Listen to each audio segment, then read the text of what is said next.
Hi everyone, this is Pushkar, and I'm here to discuss what I learned during my journey through Ramana Maharshi's teaching. I visited his ashram. I also visited his followers, saint, and I felt uh, this journey could be shared in words. My understanding of Advait Vedant. Also, if someone find this helpful, that would be great. So, basically, what I'm here to discuss is the teachings of Ramana Maharshi.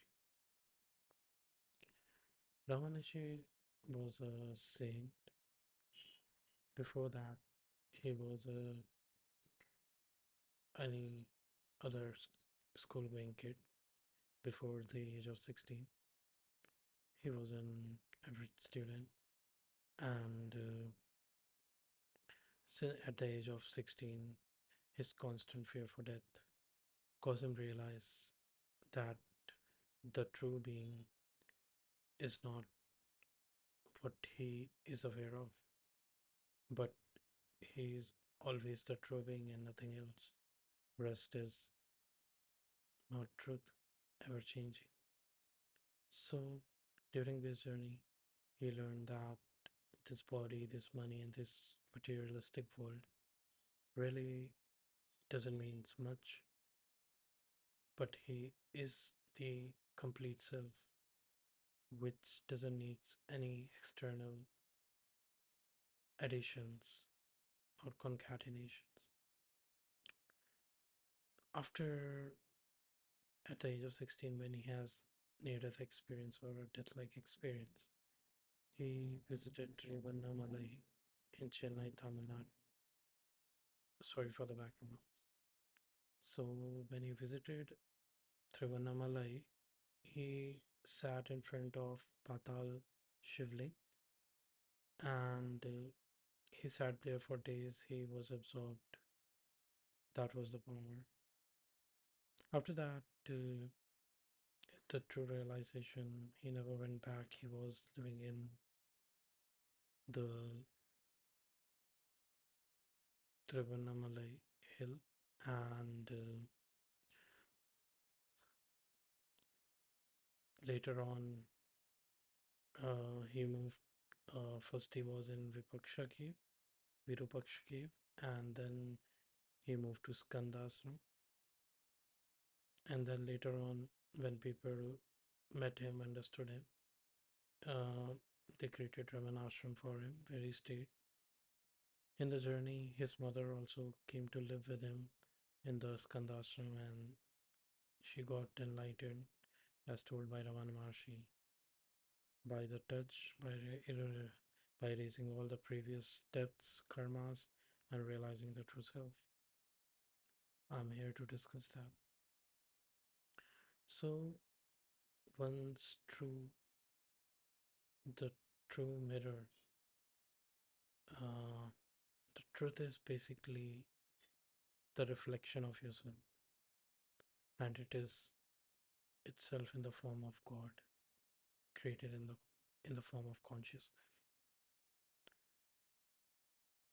When you are in the world, basically you're the part of being, the being that is consciousness itself. Consciousness make you realize the various aspects of yourself. It's like a mirror, and it's like the God. It has the capacity to make you see the world. And again, when you identify with the world, this illusion becomes Maya itself,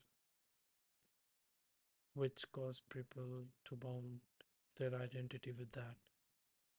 And it's also said that ones who are born didn't got free with the idea of their identities had to reborn. Basically, the ego gets the birth again. So, ego here is basically the identity, and identity once was identified, but the true self remains as it is. It has no illusion in anything. It is just it is. So, when we talk about art of realization or the truth, we are not talking about this body. We are not talking about the senses. We are talking about what causes you to feel that you are this identity and what is transcending beyond the identity. This identity you got, let's say it's made of five elements fundamentally, and they get destroyed with the time. So, this body, any of this memory and everything gets erased with it. There are certain levels of bodies, but those are also formed by the world. When we talk about the truth that is beyond these bodies,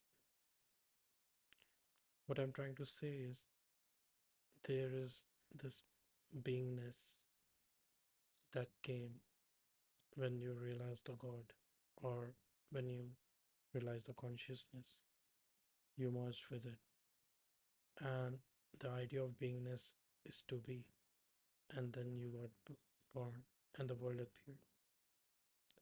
But the body here is the cause of manifestation of your desire to be. It keeps on changing the form, it doesn't remain itself.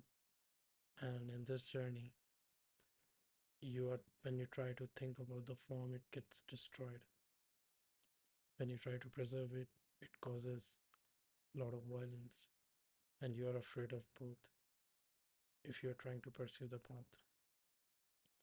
So, the idea about the beingness is the real self nature. And when you realize this step that you are not this body, not even the consciousness, the truth itself reveals. You don't have to go anywhere, anything. So that's how we go. Thank you.